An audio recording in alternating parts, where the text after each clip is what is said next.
Where do you see yourself in 5 years? It's a question that echoes in boardrooms and sterile interview rooms across the globe.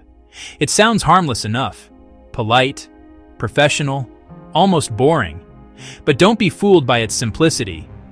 Behind that seemingly straightforward sentence is one of the most revealing and often dreaded questions in any professional's career. It's not really about your meticulously crafted 5-year plan.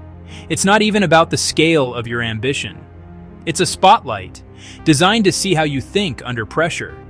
This question has been a staple for decades, a relic from an era of lifelong company loyalty, passed down across industries, countries, and generations. And yet, in our fast-paced world of portfolio careers and disruptive technologies, almost everyone hates it. We feel a collective anxiety when it's asked, because the truth is simple and deeply human. Most of us don't truly know where we'll be in 5 years. Life changes in unpredictable ways. Entire industries pivot or disappear. Our own priorities and passions evolve. So why does this question persist? Why do savvy recruiters and hiring managers keep asking it when they know the future is a fiction we write day by day? Because the question isn't about the future. It was never really about the future. It's about you, right now. It's a diagnostic tool for the present, testing your self-awareness, your strategic thinking, and how your personal narrative aligns with the company's journey. The answer they're looking for isn't a destination. It's a demonstration of how you navigate. Most candidates think the interviewer wants to hear a specific job title, a promotion timeline, a perfectly mapped career ladder. So people answer with things like, I see myself growing in this company. In 5 years, I hope to be in a leadership role. Or, I want to develop my skills and add value. These answers sound safe, professional, polished, and completely forgettable because everyone says them. Here's the reality. When interviewers ask this question, they are quietly testing 4 things: not your future, not your loyalty, not your exact plan. First, the test of self-awareness. This isn't just about listing strengths and weaknesses. It's about demonstrating deep introspection. Do you actually know what you're good at, what you genuinely enjoy, and what kind of work quietly drains your energy? A practical indicator interviewers look for is your ability to connect past experiences to future aspirations. They want to hear the why behind your goals. For instance, a candidate might say, in my last role, I realized that while I can manage big teams, I get the most energy from untangling complex, cross-functional problems. It's the puzzle I love. This shows they've analyzed their own performance and motivations. Someone who says, I don't know exactly where I'll be, but I know the type of problems I want to solve, sounds far more self-aware than someone pretending to have a crystal ball. Second, the test of expectation management. Beyond your skills, interviewers are gauging your sense of reality. They want to know if you'll quit in 6 months, if you'll be disappointed quickly, and if your expectations are aligned with what the company can offer. The practical indicator here is whether you've grounded your ambition in the context of the role you're applying for. Have you researched the typical career path? Do you understand the scope of the position? If you say, I want to be a director in 5 years for an entry-level role, it's not ambition they hear, it's misalignment. A better response grounds the ambition. I'm excited to master the responsibilities of this role. Based on my research, it seems people who excel here often move into senior analyst or team lead positions within a few years. I'm motivated to follow a similar path of contribution and growth. This signals you're planning to succeed where you are, not just looking past it.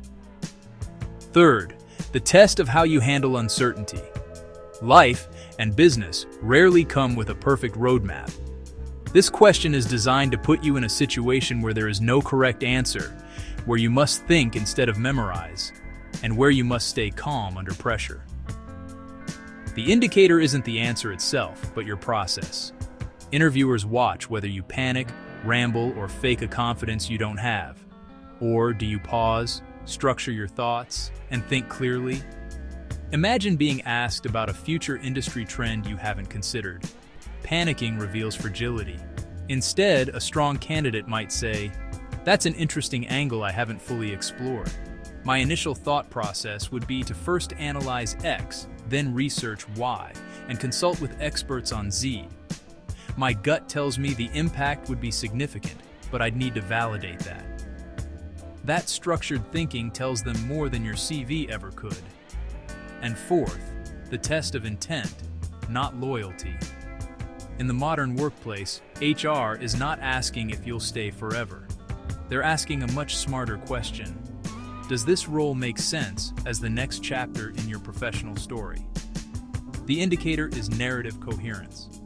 Can you articulate how this job logically follows your last one and prepares you for a plausible next one? Someone who sees the role as a strategic stepping stone can be just as valuable as someone who wants to grow within the company for a decade. What matters is honesty with direction, not empty promises of permanence. A candidate who can say, "This marketing manager role is the perfect place to apply my data analysis skills from my previous job, while also building the team leadership experience I'll need for my long-term goal of heading a marketing department," is showing clear, logical intent. That's a story a company can invest in. Here's the big lie about this question. There is no perfect answer, and interviewers know when you're performing. They've heard the textbook answers, the motivational speeches, the LinkedIn-style ambition. What stands out is clarity, not certainty. A strong answer usually has three elements: direction, not a title; curiosity, not arrogance; and connection to the role. I see myself becoming really strong in this area. I want to understand how this industry really works. This position fits the skills I want to build next. Notice something? No exact year, no fake promotions, no pretending to know the future. Just thinking like an adult. The reason people hate this question is because it forces a moment of raw honesty. And honesty, especially in the high-stakes environment of an interview, can feel deeply uncomfortable.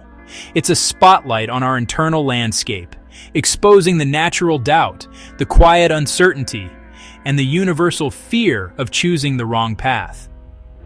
We're conditioned to present a flawless, confident version of ourselves, but ironically, it's the candidates who can articulate their uncertainty with thoughtfulness who often appear far more mature and self-aware than those who deliver a perfectly rehearsed, yet hollow, declaration of confidence. It signals a comfort with the unknown, which is a hallmark of a true professional. So when HR asks, "Where do you see yourself in 5 years?" understand the subtext. What they're really asking is, do you understand yourself well enough to make a committed decision today without pretending you can control tomorrow?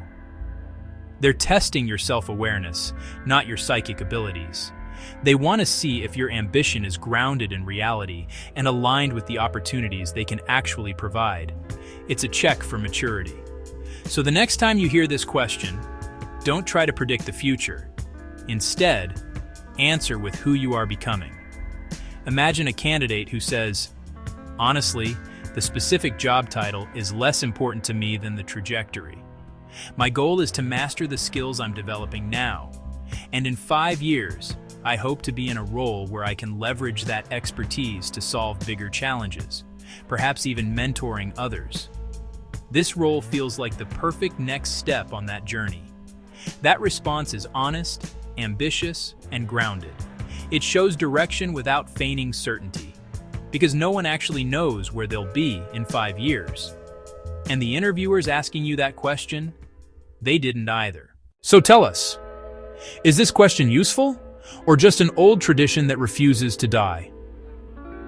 If you felt intrigued by this one, hit like, tap subscribe to Question Sphere, and share this video. Drop a comment with the next question you want Question Sphere to answer.